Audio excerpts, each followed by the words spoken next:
é muito difícil para nós entendermos Jesus apenas olhando as Escrituras. Claro, as Escrituras testificam de Jesus. A palavra escrita, ela fala sobre Jesus. A fé vem pelo ouvir e ouvir pela palavra de Deus. Mas não é só a palavra escrita. Muitos, milhares, talvez milhões de muçulmanos hoje estão conhecendo a Jesus e não tiveram ainda contato com as Escrituras, não tiveram contato com a Bíblia. Eu estive no Egito em 2011, ouvi testemunhos poderosos, testemunhos maravilhosos de pessoas que tiveram uma experiência com Deus, tiveram uma experiência com Jesus, porque Jesus apareceu para eles. E eles foram levados a conhecer outros irmãos para que eles pudessem entender. Eu gostaria que você fechasse os seus áudios, por favor. Então, amado, é preciso entender que Jesus se revela além das Escrituras. Nós vemos isso em toda a história da Bíblia. Abraão não tinha as Escrituras. Jacó não tinha as Escrituras. Moisés não tinha ainda as Escrituras. Ele não havia escrito nenhum rolo ainda da lei, da Torá. E eles conheceram a Deus. Agora, Jesus disse, examinai as Escrituras, porque vós cuidais ter nelas a vida eterna, e são elas que testificam de mim. O que nós fazemos hoje é o pensamento grego, o pensamento humano hoje, o pensamento brasileiro-americano, porque nós somos educados nas escolas, que nós conhecemos como escolas. A verdade é que, por causa desta maneira de estudar, nós queremos transferir essa maneira de estudar na Bíblia. Então, a gente reúne uma classe de pessoas numa sala de aula e nós chamamos isso de discipulado. Nós nos reunimos num templo evangélico ou católico ou cristão, adventista, e ali nós estudamos as Escrituras, olhando as nucas dos irmãos, apenas uma pessoa falando, e nós nem podemos nem tanto interagir. Eu escrevi há um tempo atrás um texto em que nós, inclusive, no grupo em que nós estamos inseridos, nós jamais podemos pensar diferente. Se você pensar diferente, se você questionar, as pessoas vão olhar, como lá em Cisneros fala, com um rabo de olho, e você vai ser rejeitado no grupo. Você vai ser considerado rebelde, você vai ser considerado uma pessoa que questiona muito, que pergunta muito, e você não vai ser aceito no grupo. E você não vai poder fazer parte desse grupo. Por que eu estou dizendo isso? Porque o que nós vamos estudar sobre a Nova Jerusalém vai ser totalmente baseado nas Escrituras.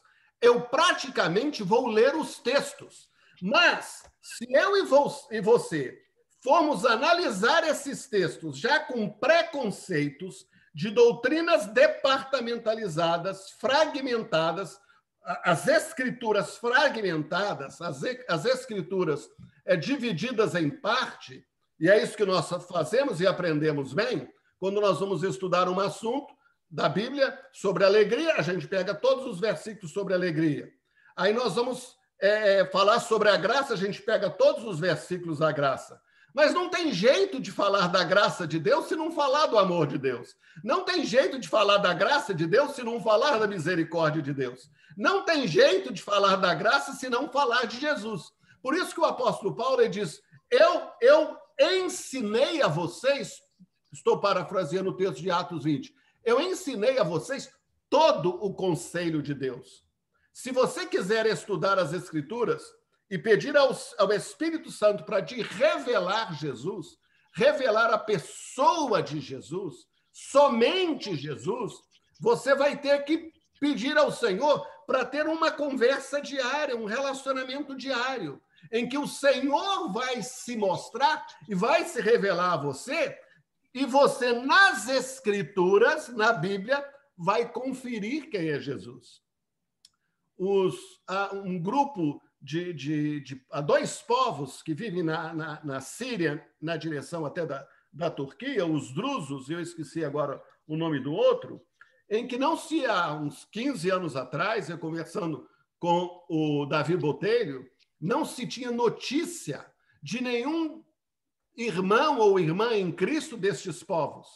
E é interessante porque quando eu estive no Egito, nem há 11, não, há uns 20 anos atrás, dois desses irmãos deram testemunho de que pelo menos uns 300 irmãos drusos, e o outro povo que eu esqueci agora, eu vou ver se eu lembro, eles conheceram a Jesus porque Jesus apareceu para eles. E eles foram indicados por Jesus para procurar esses irmãos lá na Síria, para que eles aprendessem. E eles chegaram, nós viemos aqui porque nós queremos conhecer mais Jesus, nós queremos ser batizados. E eles não tinham contato com as Escrituras.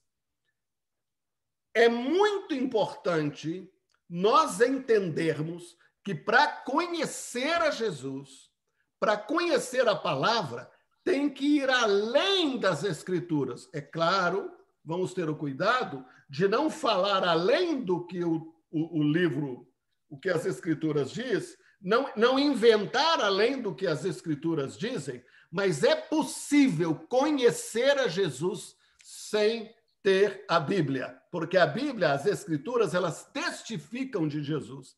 A vida eterna, que Jesus diz, vós cuidais ter nelas a vida eterna, e são elas que testificam de mim, as Escrituras não trazem vida eterna.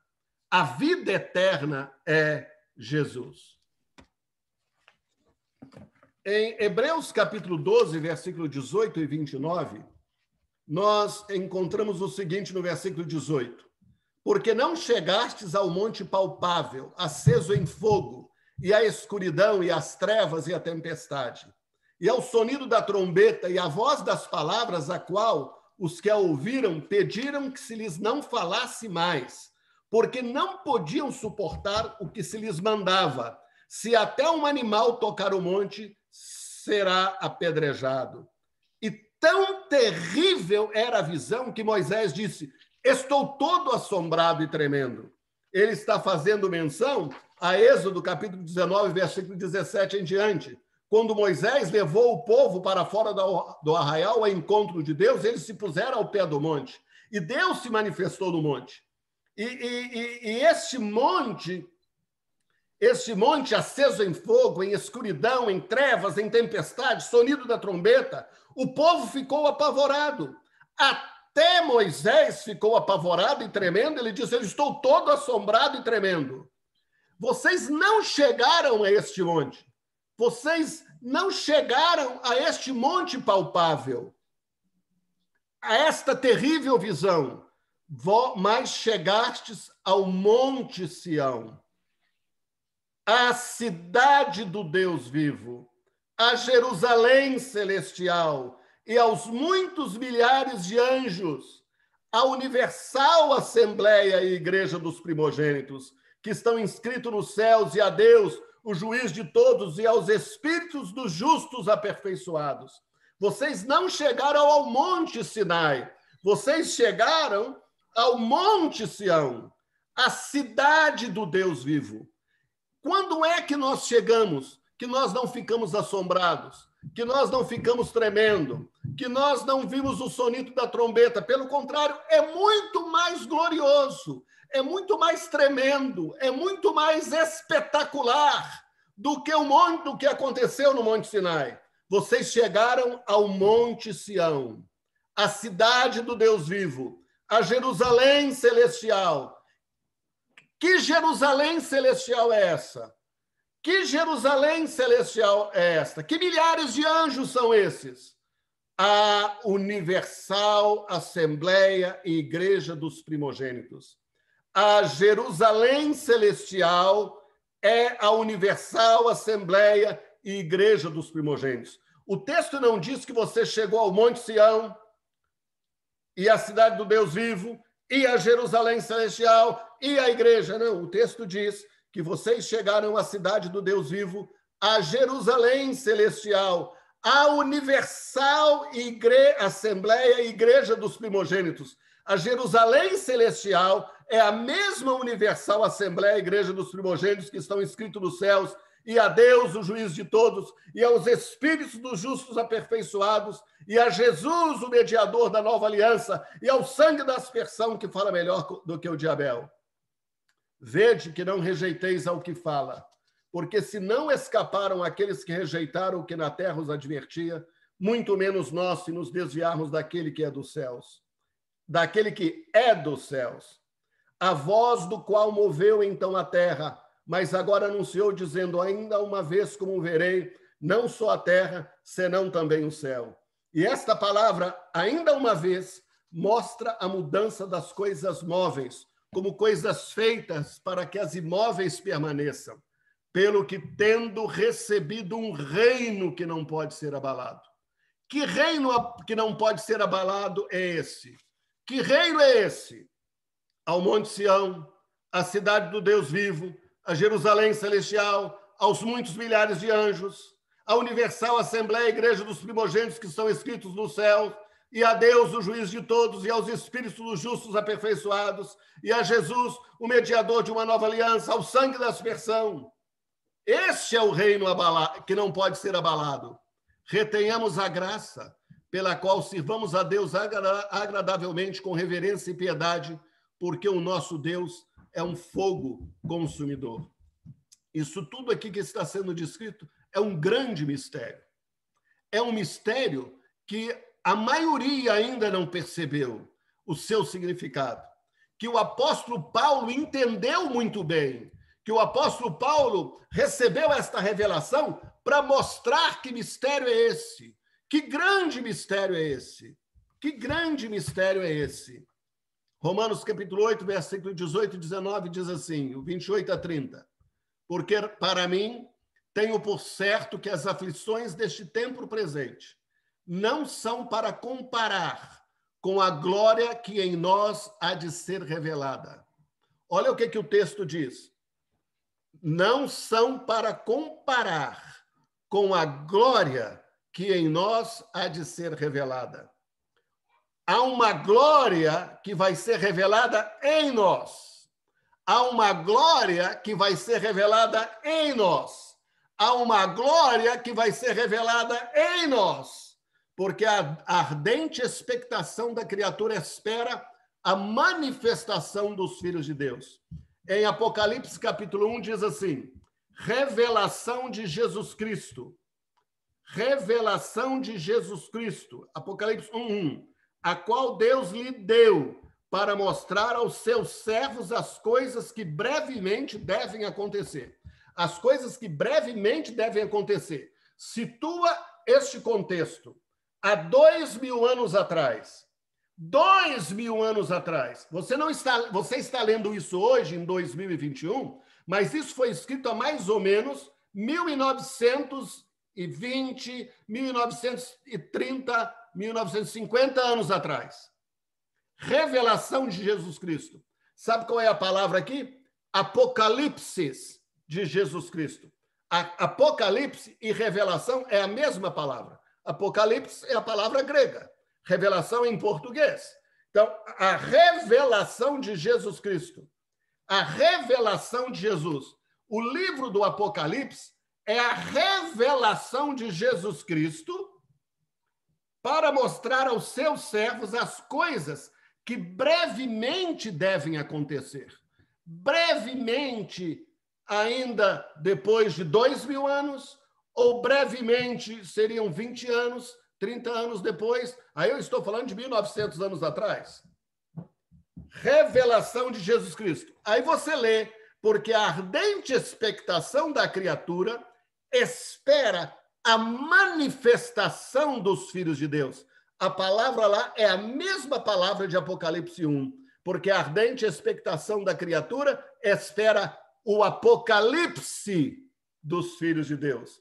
Nós temos a revelação de Jesus Cristo, o apocalipse de Jesus Cristo, e nós temos o apocalipse dos filhos de Deus. O apocalipse de Cristo e o apocalipse dos filhos de Deus. E sabemos que todas as coisas contribuem juntamente para o bem daqueles que amam a Deus, daqueles que são chamados por seu decreto. porque os que dantes conheceu, também os predestinou para serem conformes à imagem de seu Filho. Aqueles a quem ele conheceu antes, os predestinou para serem conformes à imagem de seu Filho. Nós estamos falando de uma predestinação antes da fundação do mundo. Tem outros textos que mostram isso. A fim de que ele seja o primogênito entre muitos irmãos. Ele é o primogênito porque ele é o primeiro, é o mais velho, é o primeiro. Ele é o primeiro entre muitos irmãos, porque os que dantes conheceu, também os predestinou para serem conformes à imagem de seu Filho, a fim de que ele, Jesus, seja o primogênito entre muitos irmãos. E aos que predestinou, a esses também chamou, e aos que chamou, a estes também justificou, e aos que justificou, a estes também glorificou. Você e eu não seremos glorificados no futuro. Você e eu não seremos glorificados quando chegar o descortinar das coisas e chegarmos àquilo que nós chamamos do fim das coisas. Ele já nos glorificou, esse é o texto que diz. Entenda bem, nós não estamos caminhando para o futuro, nós não estamos caminhando para o fim, nós estamos caminhando para o começo de todas as coisas. Mateus capítulo 25, ele fala abertamente, vinde benditos de meu Pai e recebei por herança o reino que está preparado antes da fundação do mundo. O reino que não pode ser abalado. Que reino é esse, meu Deus? Que reino é esse? Você já leu lá em Hebreus 12, mas vós chegastes ao Monte Sião. Você chegou à cidade do Deus vivo. Você chegou a Jerusalém celestial, aos milhares de anjos, à Universal Assembleia, a Universal Assembleia e Igreja dos Primogênitos, que estão escritos nos céus. Estão escritos no céu desde quando? Eis que o seu nome está escrito nas minhas mãos. Antes que eu te conhecesse, eu te amei. Antes que eu te chamasse, eu te amei. Nós não estamos indo em direção ao futuro, na nossa linguagem terrena. Nós estamos voltando para Deus. Nós estamos voltando para Jesus. Nós estamos voltando para o Pai. E isso é o que Jesus fez. Ele veio ao mundo e o Verbo se fez carne e vimos a sua glória, a glória que o Pai lhe deu, e vimos a sua glória como a glória do unigênito de Deus. Mas agora há um momento no tempo em que nós não vamos ver só a glória do unigênito de Deus, nós vamos ver a glória do primogênito de Deus com muitos irmãos. Estão acompanhando? Estão percebendo aonde nós estamos caminhando? Agora, João 17, 22 ao 24. E eu dei-lhes a glória que a mim me deste. Ele já deu a glória. Que glória é essa? Essa glória de Monte Sinai, de trombeta, de buzina, de fogo, de tempestade. Essa é uma gloriazinha. 1 Coríntios capítulo 3, ou 2 Coríntios capítulo 3, agora estou confundindo um pouco, fala da glória da aliança que Deus fez com Moisés, e que era transitória, com a glória da nova aliança, a glória que nós temos em Cristo, aquilo que era transitório. E nós lemos lá, olha só que mensagem poderosa, em 1 Coríntios capítulo 3.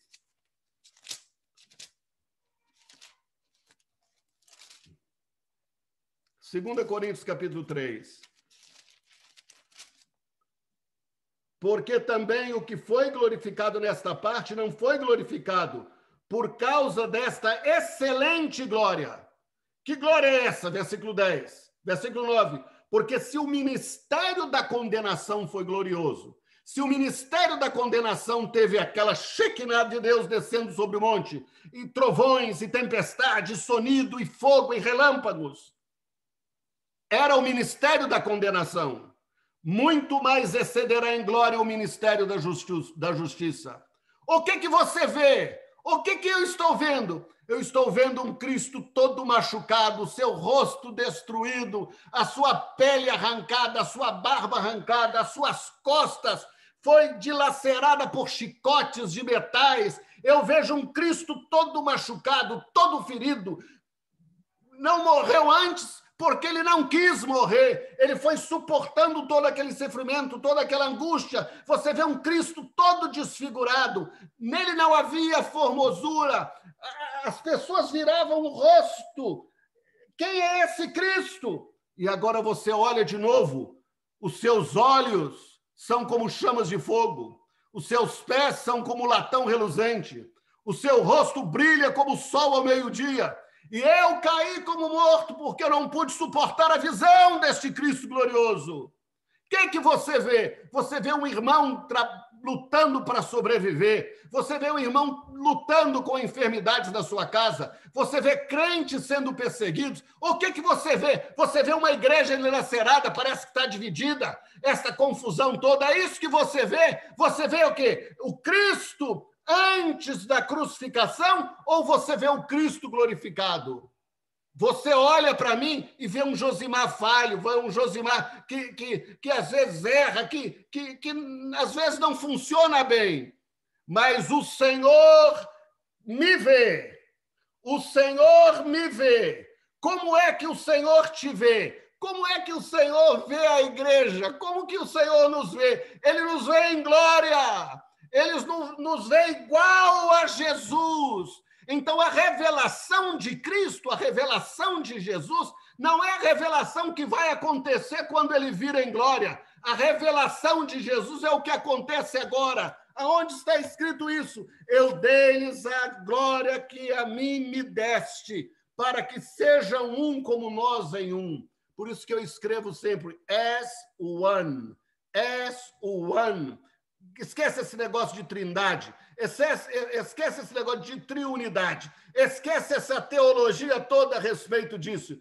Quem eu vi? Eu vi o Senhor assentado num alto e sublime trono. No céu só tem um trono, mas diz lá que ele está sentado à direita do trono de Deus. Mas no céu só tem um trono. Quem está sentado à direita de Deus? Quem é esse Espírito? Que são 7 Espíritos ou é um Espírito? Porque Apocalipse fala de 7 Espíritos, que são o Espírito de Deus. Não são 7, não são 12, não são 144 mil, não são 1 bilhão, não são um.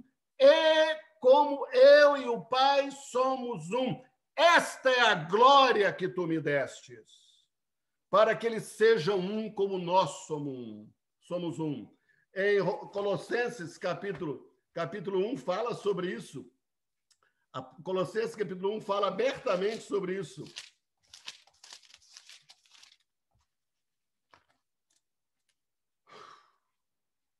Aleluia. Ah, Jesus.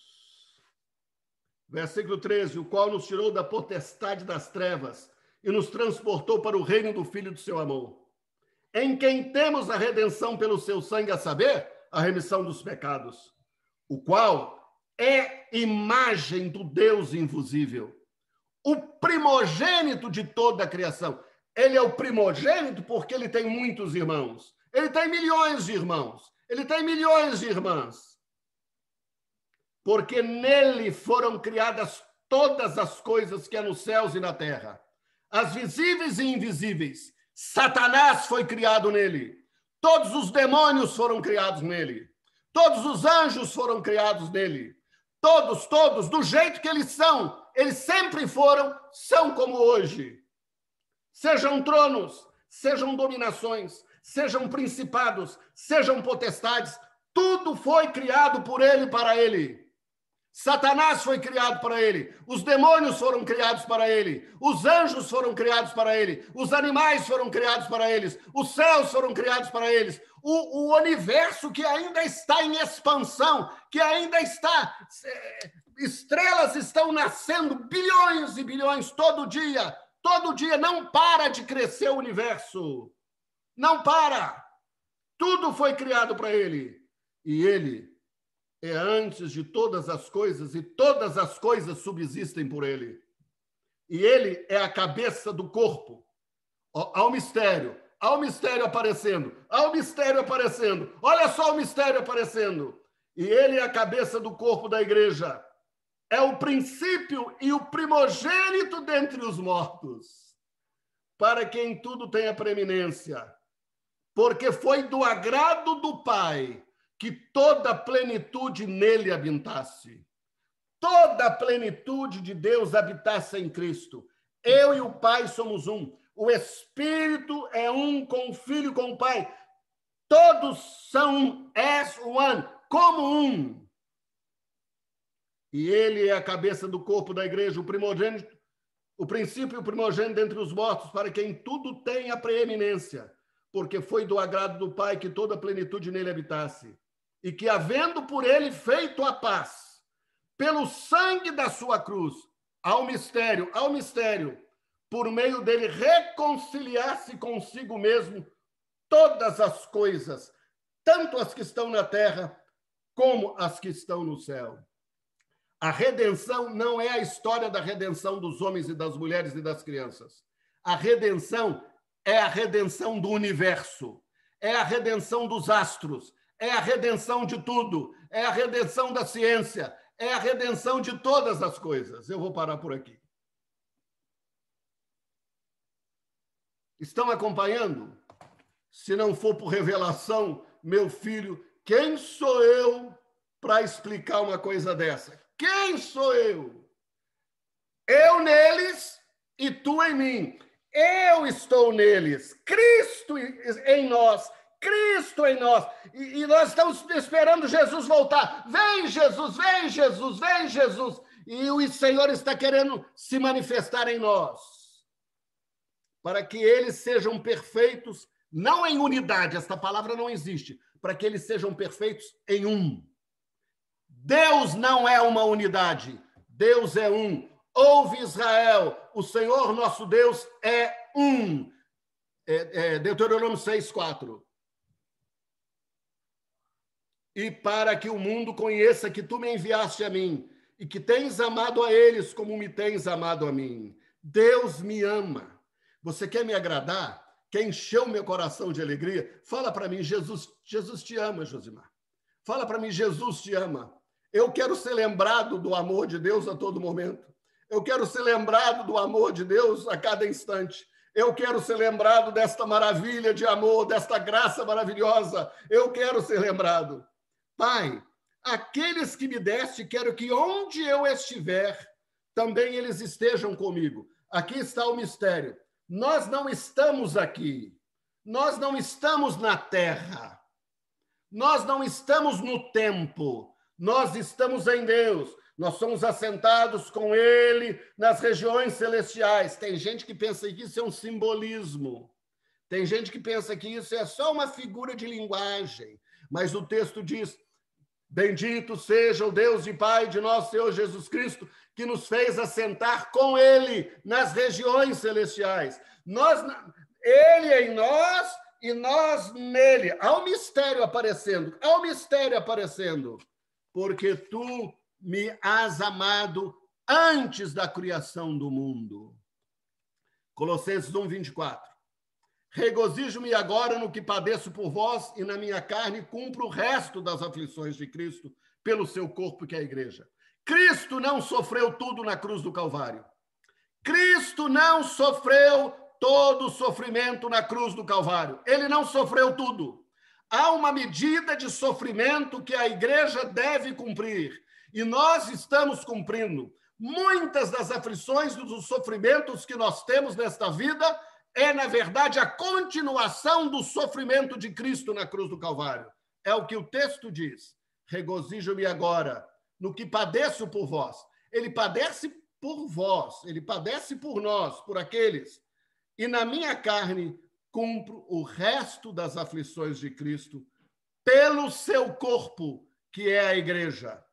Há um mistério revelado, o mistério que esteve oculto desde todos os séculos e em todas as gerações, e que agora foi manifesto aos seus santos. Israel não é o corpo de Deus. Os gentios não são o corpo de Deus. Deus tem um corpo. Deus tem um corpo. Deus tem um corpo. Jesus é Deus e Deus tem um corpo, aos quais Deus quis fazer conhecer quais são as riquezas da glória. As riquezas da glória deste mistério entre os gentios. Eu lembro daquele hino: jamais se contou ao mortal, jamais se contou ao mortal, metade da glória celeste jamais se contou ao mortal. Eu não vou continuar, porque não vamos perder a bênção por causa da letra do hino. Jamais se contou ao mortal. Não tem como contar aquilo que o olho não viu, o que o ouvido não ouviu e que não subiu ao coração do homem, é o que Deus tem preparado para aqueles que o amam. Aos quais Deus quis fazer conhecer quais são as riquezas da glória deste mistério entre os gentios, que é Cristo em vós, esperança da glória. Cristo em mim, Cristo em você, Cristo em nós. Cristo em nós. Isso é uma loucura. Não dá para estudar isso em aula de teologia sistemática. Não dá. Colossenses 3, 2-4. Pensai nas coisas que são de cima e não nas que são da terra, porque já estáis mortos. Claro, não tem nem jeito de pensar nas coisas da terra, porque a gente já está morto. Morto não pensa. E a vossa vida está escondida com Cristo em Deus. Eu não estou aqui, você não está aí. Você não está em Brasília, você não está aí no Mato Grosso, você não está aí nos Estados Unidos, você não está aí no Brasil, você não está aí. Eu não estou aqui. A vossa vida está escondida com Cristo em Deus.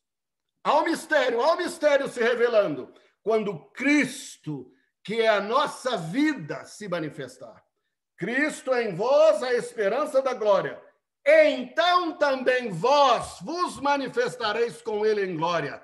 Quem vem não é Jesus, quem vem é a igreja. Quem vem é Jesus, quem vem é a igreja. Porque a tribulação desse tempo presente não dá para manifestar a glória que em nós há de ser revelada. Porque a natureza aguarda a manifestação dos filhos de Deus. Imagina um Jesus que se fez carne no Monte da Transfiguração, como nós conhecemos, e ele deixa a glória que estava escondida naquele corpo frágil, naquele corpo pequeno, ele deixa extravasar. Pedro entrou em transe, João desmaiou, o outro também desmaiou. E eles ficaram atônitos. Imagina a glória lá no Sinai, que era passageira. Agora você tem a glória de Jesus transcendendo o seu corpo e deixando vazar toda aquela glória. E diz a Bíblia que quando ele se manifestar, nós nos manifestaremos com ele. Então, imagina um Jesus com aquela glória, imagina agora 1 bilhão iguais a ele, numa glória só. Eu piro, meu irmão. Assim como é, nós também somos. Como ele, nós seremos, nós já somos, mas ainda não se manifestou. 1 João 3, 1, 2, vede quão grande amor nos tem concedido o Pai, que fossemos chamados filhos de Deus. Por isso o mundo não nos conhece, porque não conhece a ele. O mundo não nos conhece, porque não conhece a ele. Porque se o mundo conhecesse a ele, eles não veriam nós segundo a carne. Eles não veriam nós como frágeis. Eles não veriam nós e começariam a nos atacar e nos acusar dos pecados que às vezes cometemos. Eles não nos acusariam das falhas. Eles não nos acusariam disso ou daquilo. Mas eles não conhecem Jesus, então eles não nos conhecem. Mas nisto conhecerão que sois meus discípulos, se tiverdes amor uns pelos outros. Mas se nós amarmos uns aos outros como ele nos amou, o mundo vai saber que Deus enviou a Jesus. Estão entendendo? Eu não vivo sem ele e Deus não vive sem mim. Esta é uma tremenda de uma heresia.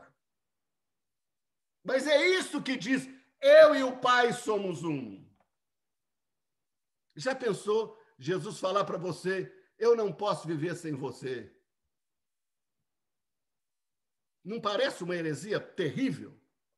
Não parece uma coisa assim, maluca? Amados, agora somos filhos de Deus. E ainda não é manifesto o que havemos de ser, mas sabemos que quando ele se manifestar, imagina, quando ele se manifestar, eu me manifestarei com ele. Seremos semelhantes a ele, porque assim como é, o veremos. Eu não posso ver a Jesus como Jesus é agora. Eu não suporto. João não suportou. Eu fui arrebatado uma vez, duas, três vezes. 2 vezes, especificamente, eu saí de mim mesmo. Parecia que eu tinha tido um ataque do coração e fui para uma glória, para um gozo, para algo extraordinário, para algo que eu não tenho como descrever, que a minha carne fica mole só de pensar. É muita glória, é muito favor. Eu só quero viver para ele. Eu só quero amá-lo. Eu só quero viver totalmente para ele. Eu não tenho outro desejo senão o desejo de ver Jesus completamente. Ele não deixou eu ver o seu rosto. Eu quero ver o rosto de Jesus. Me mostre o rosto de Jesus. Me mostre o rosto de Jesus. E eu comecei a ver Jesus nas ruas de Brasília. Eu comecei a ver Jesus nas igrejas. Eu comecei a ver Jesus nos púlpitos. Eu comecei a ver Jesus. O mundo não me conhece, porque eles não conhecem a mim. Sim, Mateus.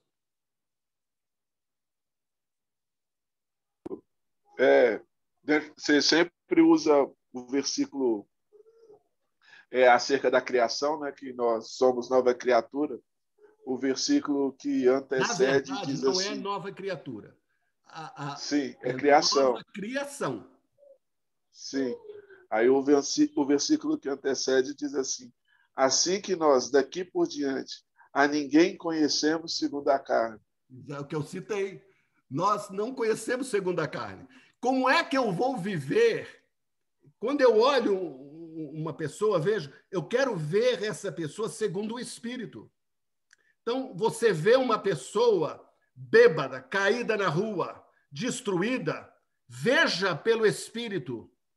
Ali tem um Filho de Deus totalmente santo, puro, imaculado. Esta é a mensagem do Evangelho.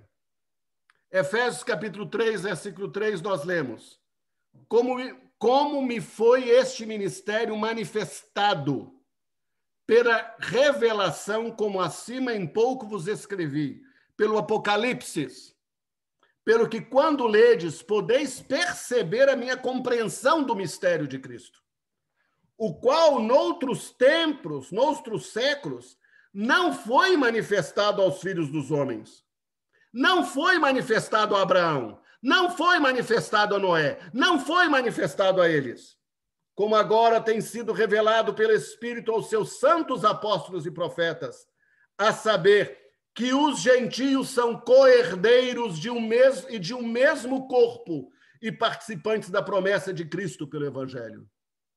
Há um só corpo. Apocalipse 19, 7. Regozijemo-nos e alegremo-nos e demo-lhes glória, porque vindas são as bodas do Cordeiro e já a sua esposa se aprontou. Você já ouviu isso muitas vezes. Nós temos que nos preparar para a vinda de Jesus. Mas como que se prepara pela vinda de Jesus? Você tem que cantar, você tem que louvar, você tem que orar, você tem que buscar a Deus, você tem que santificar a sua vida. Eu tenho uma notícia para dar para os filhos de Deus, para os filhos e para as filhas. Todos já foram preparados na cruz do Calvário.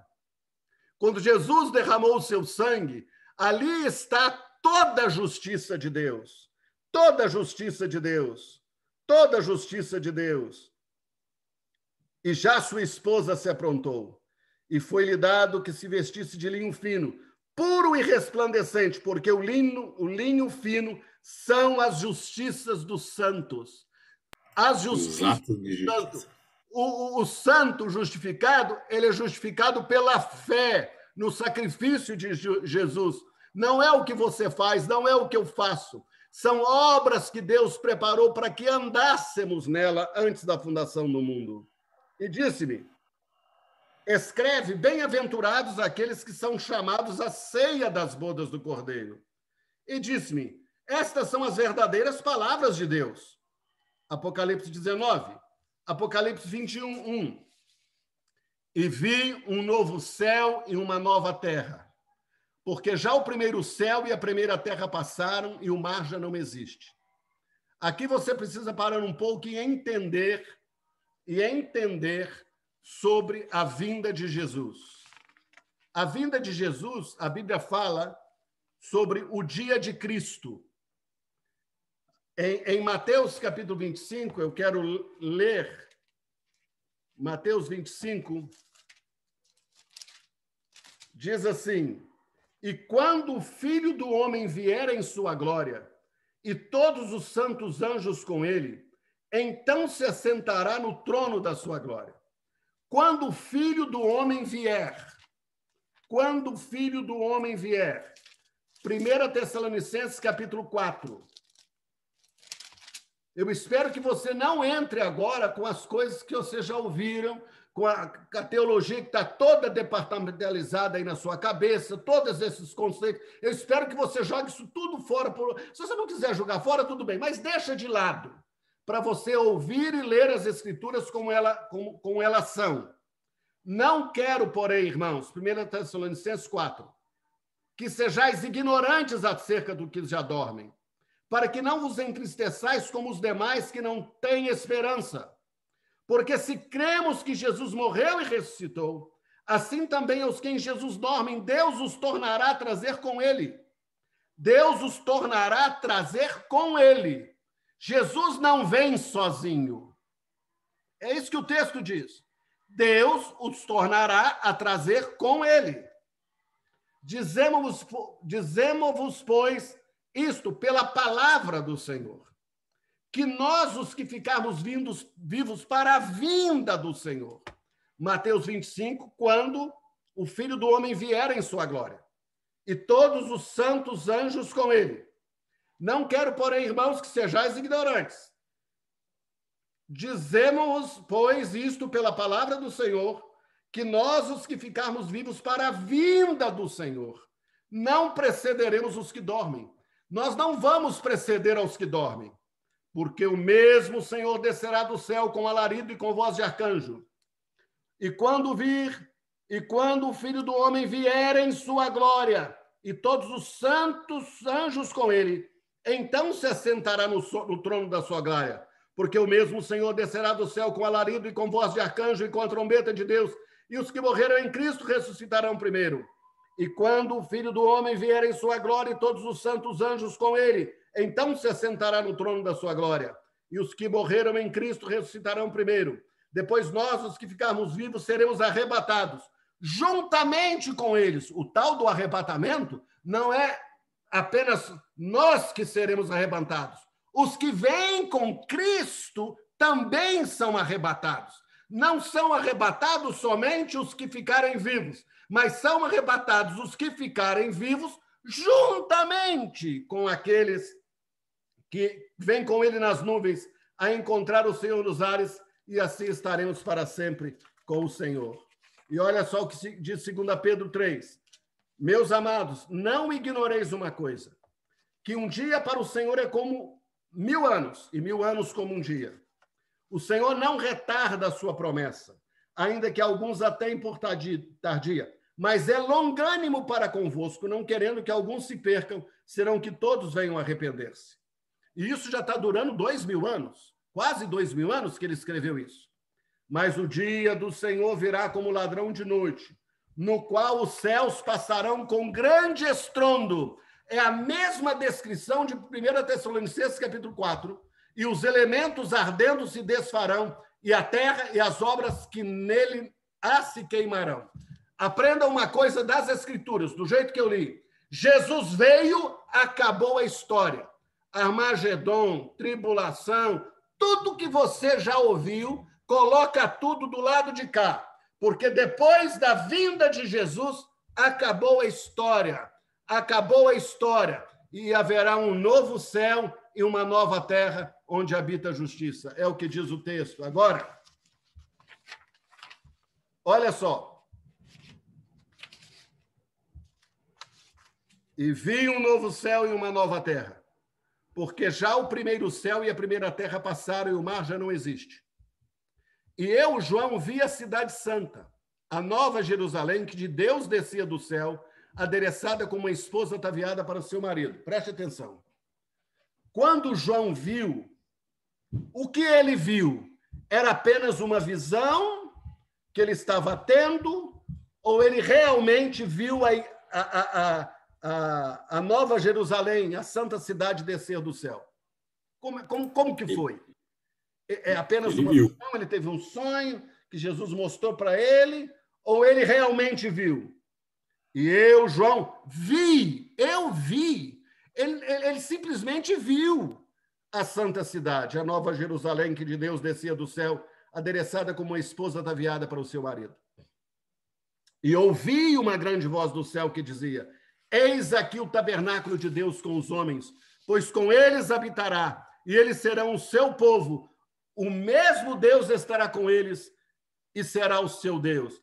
Há o mistério se revelando, há o mistério se revelando, há o mistério se revelando. A nova Jerusalém está descendo agora. No tempo, talvez você não veja, eu não veja, mas para Deus que não está no tempo, para o Deus que é eterno, para o Deus para todas as coisas já se findaram, está tudo consumado. Jesus diz, está consumado. Quando ele diz está consumado, é porque está consumado, não é só uma brincadeira, realmente está consumado. Deus habita entre nós, irmãos. Deus tem o tabernáculo entre nós. O Espírito de Deus habita em nós, irmãos. Eu e o Pai viremos e faremos neles morada. Então, quando é que a nova Jerusalém está descendo do céu? No futuro, ou ela já desceu, ou ela continua descendo? É porque a revelação de Jesus não é só a revelação de Jesus, é a revelação da igreja. A igreja é a revelação de Cristo. Você vê hoje em parte, o apóstolo Paulo diz, mas um dia nós veremos, nós saberemos como eu também sou conhecido. É isso que diz lá em 1 João 3, porque assim como ele é, nós o veremos. Do mesmo modo que ele nos vê, nós vamos vê-lo. E quando nós formos vê-lo, o que João viu? Ele viu um ser maravilhoso, que ele caiu desmaiado, os seus olhos como chamas de fogo. E ele viu ele aonde? Ele viu Jesus andando aonde? No meio dos 7 castiçais. Ele não viu Jesus enquanto ele não viu a igreja. O nosso desafio é ver a igreja. O nosso desafio é reconhecer a igreja. Eu ouço pregadores do Brasil dizendo que a noiva está fraca, que a noiva está machucada, que batem na noiva, porque a noiva, sim, como figura em cantares eu posso usar, mas dizer que a noiva, a igreja de Jesus é doente, que a igreja de Jesus é fraca, que a igreja de Jesus precisa ser avivada, que a igreja de Jesus precisa disso ou daquilo, meu irmão, misericórdia. É impossível o corpo de Jesus ser doente, é impossível. Efésios capítulo 4 fala sobre isso. Efésios capítulo 5. Vós, porém, amais vossas mulheres, como também Cristo amou a igreja e a si mesmo se entregou por ela, para a santificar, purificando-a com a lavagem da água pela palavra, para apresentar-se a si mesmo igreja imaculada, igreja gloriosa, sem mácula, nem ruga, nem coisa semelhante, mas santa e irrepreensível. Quem é que está preparando a igreja, irmãos? Quem é que já preparou a igreja, irmãos? Jesus Cristo já preparou a igreja. Então, desiste esse negócio de você se preparar para a vinda de Jesus, porque você está, como diz lá na minha terrinha, chovendo no molhado. Porque você já é santo, já é irrepreensível, porque ele quem prepara a igreja, ele é quem preparou a igreja, ele é quem fez a obra. Estão acompanhando? E ouvi uma grande voz do céu que dizia: eis aqui o tabernáculo de Deus com os homens, pois com eles habitará, e eles serão o seu povo, e o mesmo Deus estará com eles e o seu Deus. Para você entender Apocalipse, não pense no Apocalipse como algo do futuro. É a revelação de Jesus Cristo. O livro é a revelação de Jesus durante a história. É a revelação há 2.000 anos atrás, é a revelação há 3.000 anos atrás, é a revelação há 100 anos atrás, é a revelação agora, é a revelação depois, é a revelação de Jesus Cristo. E o que estava sentado sobre o trono disse: eis que faço novas todas as coisas. Já está pronto, irmãos. Já está tudo pronto. O novo céu e a nova terra já estão no lugar. Porque ele diz que nós vamos receber por herança o reino que está preparado antes da fundação do mundo. Está acompanhando? E disse-me mais: está cumprido, está consumado. Eu sou o Alfa e o Ômega, o princípio e o fim. A quem quer que tiver sede, de graça lhe darei da fonte da água da vida. Irmãos, está consumado. Você quer vir a Jesus? Você quer beber da graça, da água de graça, da água da vida? E veio, versículo 9, e veio um dos 7 anjos que tinham as 7 taças cheias das últimas 7 pragas e falou comigo, dizendo: vem, mostrar-te-ei a esposa, a mulher do Cordeiro. O texto diz: e levou-me em espírito a um grande alto monte e mostrou-me a grande cidade, a Santa Jerusalém, que de Deus descia do céu. Me mostrou a grande cidade, a Santa Jerusalém, que de Deus descia do céu. Ele foi lá e ele viu uma cidade. Não, a igreja é que é a cidade, a igreja é que é a noiva do Cordeiro. Mas Deus, o Cordeiro também tem a cidade que é a noiva. Não, a igreja é que é a esposa. Não. É a cidade, a nova Jerusalém. A cidade é a noiva. Então, Jesus é bígamo. Ele tem 2 mulheres. Ele tem a igreja e ele tem... Não, irmãos. Hebreus 12, nós já lemos. A nova Jerusalém, a única Jerusalém, é a Jerusalém que desce do céu, a igreja, a assembleia, igreja dos primogênitos. E que se torna a habitação de Deus, né? Tabernáculo de Deus na terra. Isso, nós somos o tabernáculo de Deus, nós somos o templo de Deus. Onde está isso? E levou-me em espírito a um grande alto monte e mostrou-me a grande cidade, a Santa Jerusalém, que de Deus descia do céu, e tinha a glória de Deus. Eis que eu te dou a glória que a mim me destes. A glória é deles, é para eles. A sua luz era semelhante a uma pedra preciosíssima, como a pedra de jaspe, como cristal resplandecente. E tinha um grande e alto muro com 12 portas, e nas portas 12 anjos, e nomes escritos sobre elas, que são os nomes das 12 tribos de Israel. Meu irmão, se eu e você vê um negócio desse, nós vamos desmaiar. Nós vamos entrar em transe. Não dá conta. Aí ele diz: e não vi templo. Todos os templinhos dos evangélicos se dissolveram. Os templos católicos se dissolveram. Os templos hindus, as mesquitas, as sinagogas também. O templo que eles estão falando que vão construir em Jerusalém, que é outro mito, desapareceu tudo. E não vi templo, porque o seu templo é o Senhor, Deus Todo-Poderoso. O seu templo é o Senhor Todo-Poderoso. E o Cordeiro. Agora, lembra que o Cordeiro e o Deus Todo-Poderoso é um só? Lembra que nós e ele somos um?